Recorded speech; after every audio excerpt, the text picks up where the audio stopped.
La révélation de la nature de Dieu est ce qui changera finalement votre nature. Lorsque vous apprendrez cet aspect de la nature de Dieu, qu'il est vraiment le tout en tous, qu'il est le grand je suis, votre foi deviendra inébranlable.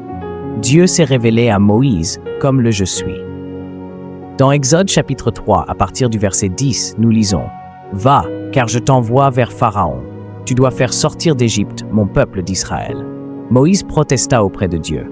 « Qui suis-je pour me présenter devant Pharaon? Qui suis-je pour faire sortir d'Égypte le peuple d'Israël? » Dieu répondit « Je serai avec toi.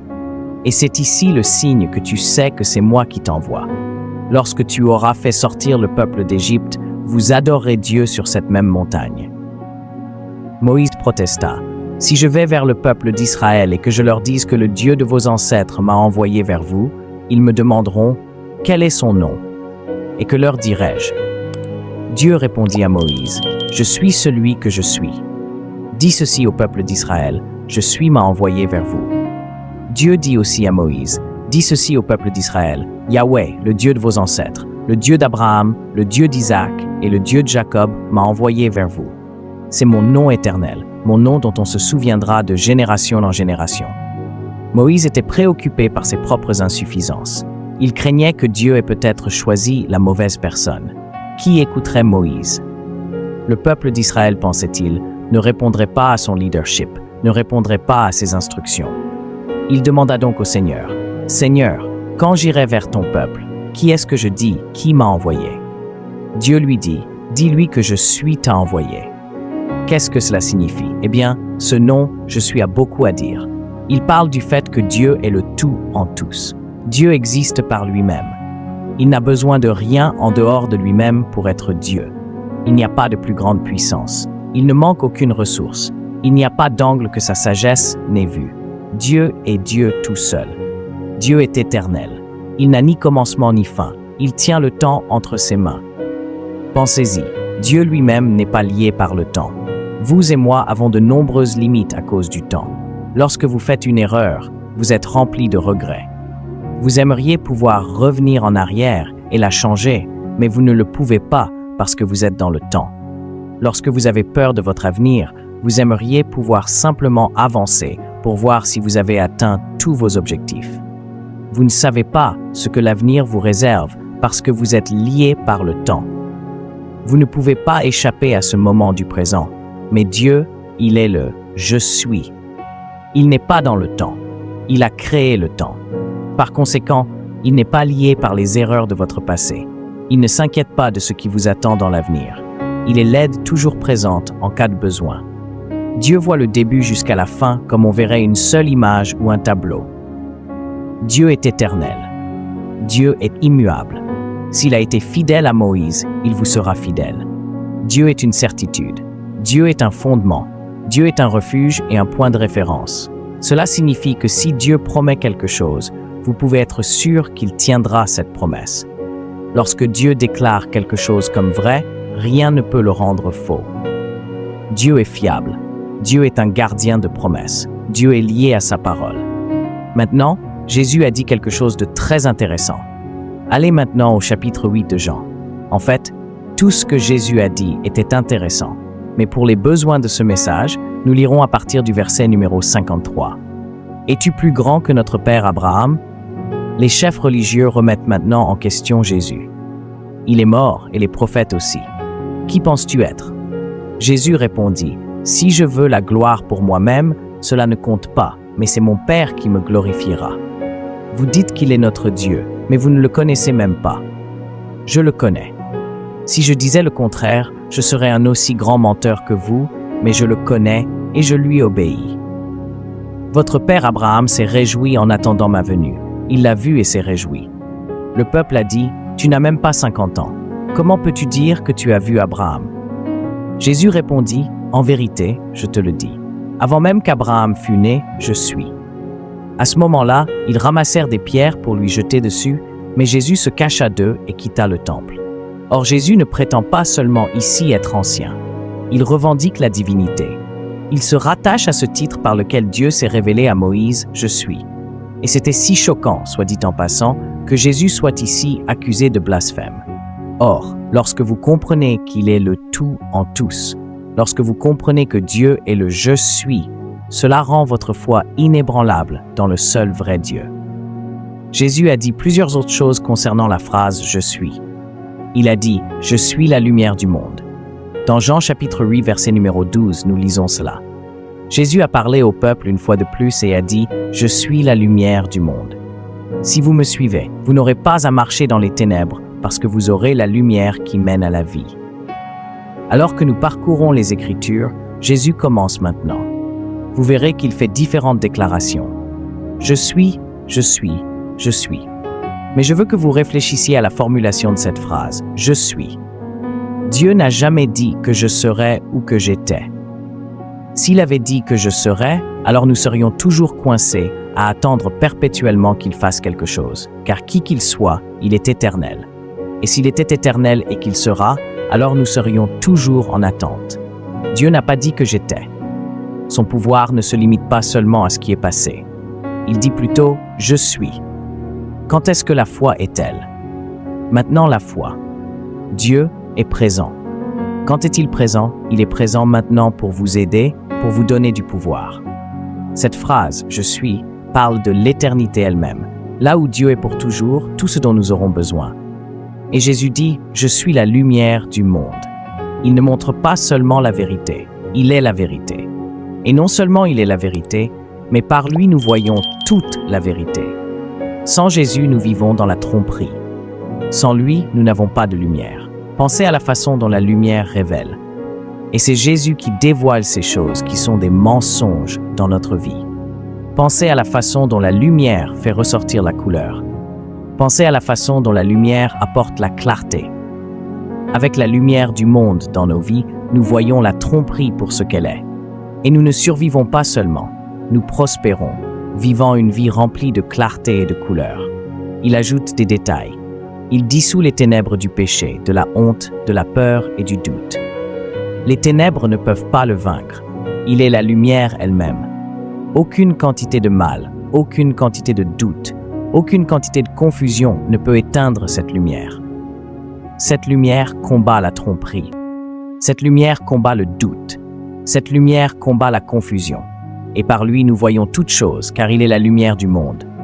Lorsque vous le voyez, pour qui il est en tant que lumière du monde, vous devenez ancré dans la vérité, sûr, confiant et plein de discernement. Et mon Dieu, nous avons besoin de discernement en cette heure. Jésus a également dit « Je suis le pain de vie ». Dans Jean chapitre 6, verset 35, nous lisons « Jésus répondit « Je suis le pain de vie. Celui qui vient à moi n'aura plus jamais soif, ni faim, excusez-moi. Celui qui croit en moi n'aura jamais soif. » Le pain de vie n'est pas seulement un besoin, il est une nécessité. Et le pain est quotidien. Nous avons besoin de lui au quotidien. Il est notre nourriture, il est notre force, il est la clé de la longévité. Il soutient notre esprit. Sans le pain de vie, votre esprit commence à se faner. Si vous ne vous nourrissez pas de la présence de Jésus quotidiennement, vous remarquerez que votre christianisme commence à perdre son tranchant. Vous commencez à changer et à vous conformer au monde et à revenir à vos anciennes habitudes. Vous commencez à perdre la force de résister à la tentation. Mais oh, lorsque vous vous nourrissez de cette présence, lorsque vous mangez du pain de vie, vous êtes satisfait de la présence de Jésus. Il nous donne cette endurance spirituelle. Rien dans ce monde ne peut satisfaire. Si vous êtes comme moi, alors vous diriez au Seigneur, « Seigneur, tu peux prendre n'importe quoi, tout et n'importe qui, tout le monde, mais ne m'enlève pas ta présence. » Car c'est la présence du Saint-Esprit qui satisfait. Seule la présence du Saint-Esprit peut satisfaire le désir le plus profond de l'âme humaine. Jésus est ce pain. Aucun plaisir terrestre ne peut combler ce vide. Il n'y a pas de copie de ce que cette présence fait dans notre vie. Il n'y a pas de doublon, il n'y a pas de contrefaçon, il n'y a pas d'alternative. En termes simples, vous avez besoin de ce pain quotidien, de la présence de Jésus, pour vous régaler de sa présence chaque jour. C'est cela, être fort spirituellement. C'est ce qui vous donne l'endurance spirituelle, soit dit en passant. Combien de fois avez-vous vu un frère ou une sœur en Christ commencer sa course avec beaucoup d'enthousiasme, pour ensuite le voir retomber en retournant aux choses du monde à ses habitudes, à sa propre mentalité, et peut-être même pas complètement dans le monde. Ils semblent simplement perdre quelque chose dans leur marche avec Dieu. Je vais vous dire ce que c'est. Ils ne mangent pas du pain de vie. Ils ne passent pas chaque jour du temps en présence de Jésus. Lorsque vous le connaissez comme le pain de vie, vous faites l'expérience de la longévité et de la force en tant que chrétien. Maintenant, la phrase suivante que je vais lire concerne le côté sévère du Seigneur. Le Seigneur peut être sévère. Il peut être conflictuel. Nous allons aborder cela dans un instant. Et je crois que cela va apporter une correction à nos vies. Mais d'abord, laissez-moi vous encourager. Si vous appréciez ce message et que vous pensez que d'autres croyants ont également besoin d'être encouragés par ce message, assurez-vous de laisser un j'aime sur le flux maintenant. Simplement en laissant un j'aime, vous interagissez avec le contenu. Et cette interaction nous aide à atteindre plus de personnes. Alors, laissez un j'aime maintenant. Aidez-nous à atteindre plus de personnes. Et aussi, si vous appréciez ce contenu, vous appréciez le ministère, vous avez vu nos vidéos apparaître ici et là, assurez-vous d'être abonné à notre chaîne afin de ne rien manquer du contenu qui vous est présenté. Je publie des enseignements sur le Saint-Esprit, la prière, le combat spirituel, la croissance spirituelle, des enseignements comme celui-ci, sur la nature de Dieu. Ceux-ci éveilleront votre foi. Assurez-vous de ne rien manquer. Abonnez-vous maintenant et assurez-vous de cliquer sur la cloche de notification lorsque vous vous abonnez afin que YouTube vous informe du contenu qui vous est proposé. Maintenant, passons à cette phrase qui met en évidence le côté le plus sévère du Seigneur. Et je prie qu'elle nous apporte une correction. Jésus a dit « Je suis le bon berger ». C'est une phrase que le Seigneur nous a donnée pour révéler quelques aspects de sa nature. Allez avec moi maintenant dans Jean 10. Je vais lire à partir du verset 11. « Je suis le bon berger. Le bon berger sacrifie sa vie pour ses brebis. Une poule à gages s'enfuira quand elle verra un loup venir. Elle abandonnera les brebis parce qu'elles ne lui appartiennent pas et qu'il n'est pas leur berger. Et donc le loup les attaque et disperse le troupeau. La poule à gages s'enfuit parce qu'elle ne travaille que pour l'argent et ne se soucie pas vraiment des brebis. Je suis le bon berger. Je connais mes propres brebis et elles me connaissent. Tout comme mon Père me connaît et que je connais le Père, ainsi je sacrifie ma vie pour les brebis. Écoutez bien. Il dit « Je connais mes propres brebis ». En d'autres termes, il vous connaît. Il sait tout de vous. Il connaît vos objectifs. Il connaît vos défauts. Il connaît vos secrets. Il connaît votre nature. Il connaît vos motivations. Il sait ce que vous vous dites quand personne d'autre ne vous écoute. Il est le bon berger. Que protègent les bergers? Un bon berger ne se contente pas de veiller sur ses brebis. Il donne sa vie pour elles. Il ne les protège pas à distance. Cela implique que Jésus s'investit personnellement en vous. Il vous protège, mais il ne laissera pas entrer dans votre vie des choses qui finiront par vous faire du mal. Bien sûr, vous êtes libre de prendre vos propres décisions, même si ces décisions sont parfois stupides, voire pécheresses. Le Seigneur corrigera ces décisions. Mais il protège aussi les personnes qui entrent dans votre vie.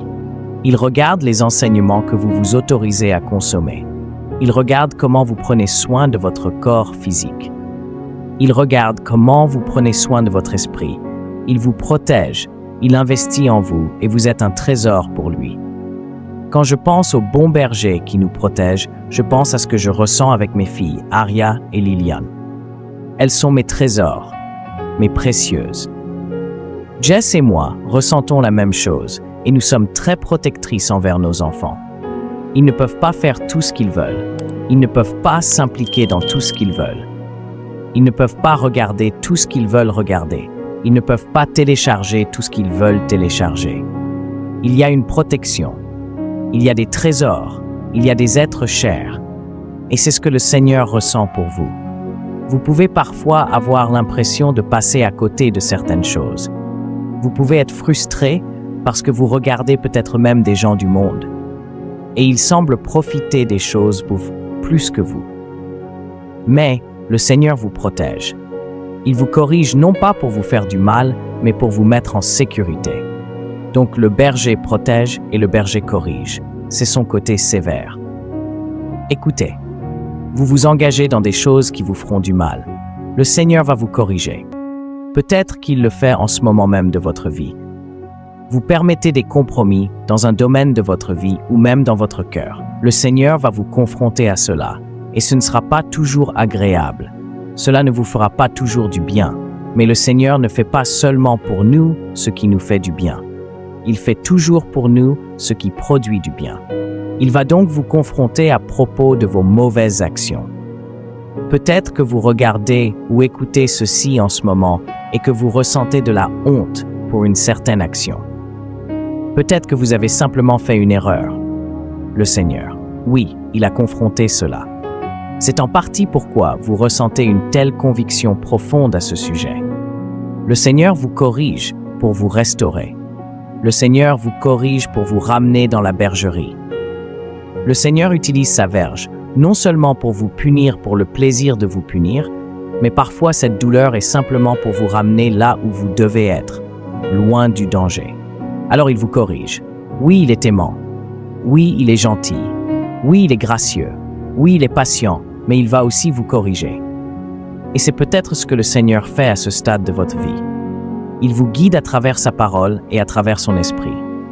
Sa voix vous appelle, la voix du berger. Et lorsque vous le comprenez comme berger, vous êtes gardé en sécurité dans la volonté de Dieu, à l'abri de la tromperie et de la destruction spirituelle. Le Seigneur vous protège. Jésus a dit que je suis la résurrection et la vie. Dans Jean chapitre 11, verset 25. Nous lisons que Jésus lui a dit que je suis la résurrection et la vie. Quiconque croit en moi vivra même après sa mort. Il ne donne pas seulement la vie, il est la vie. Il est la vie elle-même. La résurrection n'est pas seulement un événement, c'est une personne. Il ramène à la vie ce qui était mort. Peut-être que Dieu vous a donné un rêve, quelque chose que vous voyez dans votre esprit et votre cœur, et que vous savez que vous devez accomplir. Peut-être que c'est en rapport avec un ministère que Dieu vous a donné, une entreprise que Dieu vous a donnée. Peut-être dans votre famille.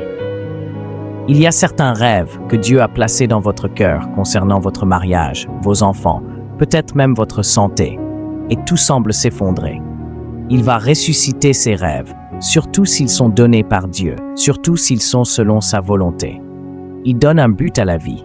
Il donne vie à l'espoir, là où il semble y avoir du désespoir. Il peut donner de l'espoir. Il n'y a pas de situation. C'est trop loin. C'est ce que nous apprenons à propos de la résurrection. Vous voyez, après la mort de quelqu'un, on pensait au moins avant la résurrection de Jésus que c'était là qu'il n'y avait aucun pouvoir sur elle. C'était définitif.